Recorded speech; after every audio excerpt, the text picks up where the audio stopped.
We continue to see increasing costs across the board for these tech companies, challenges in consumer demand. How important will India be for Apple? So India was the sixth largest market for Apple in 2022. And, it's one of the few markets where Apple continues to see strong double-digit growth, in the smartphone market and also in the PCs. So I think it's really important for Apple to continue its growth momentum in this market. What are some of the products by Apple that drive markets in India? What do consumers there like?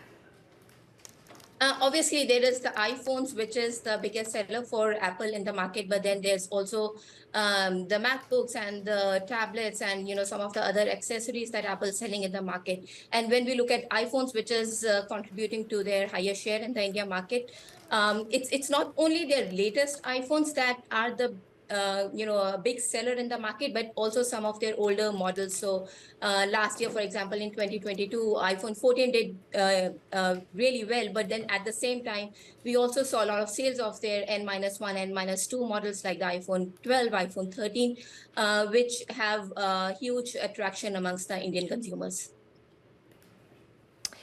The fact that they don't have, I guess, that early adopter status like a lot of the Chinese brands, Xiaomi, for example, I know is very popular there as well. And of course, there's Samsung also dominating that market. Does that matter for Apple? Or do you think that the type of consumer that wants the Apple product is set apart? Apple is an aspirational brand, and we have to keep in mind that it's just targeting or largely targeting the premium segment. So a lot of the market share that we see by the Chinese vendors and to some extent by Samsung, it's targeting the entry-level consumers who did not have a smartphone before and now are getting onto the smartphone bandwagon. So their share is kind of spread across all of these different price bands. But when we look at Apple, it's largely targeting mid to high to premium segment in the market. What about the manufacturing footprint push?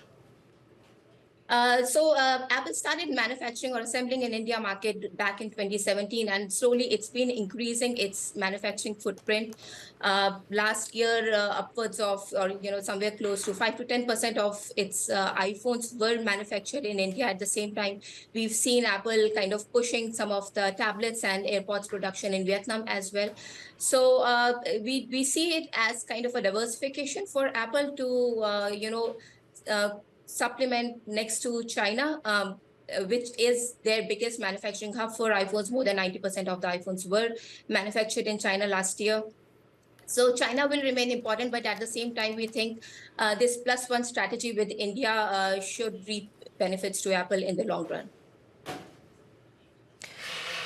What is the biggest, I guess, risk when it comes to this market? And I guess part of that is really a lesson learned in terms of how that middle-class market has developed and faded for Apple in China. I won't say it's really faded because Apple still kind of holds a really big share in the China market, and China was the second biggest market for iPhones last year. So it is extremely important, both from a manufacturing point of view as well as consumption. But at the same time, we are seeing that, globally, the smartphone market is slowing down. People who wanted a phone, they have a phone. So, there is only so much more room for growth. And then the next step would be to kind of make a bigger footprint in the emerging markets where a lot of people still do not have smartphones.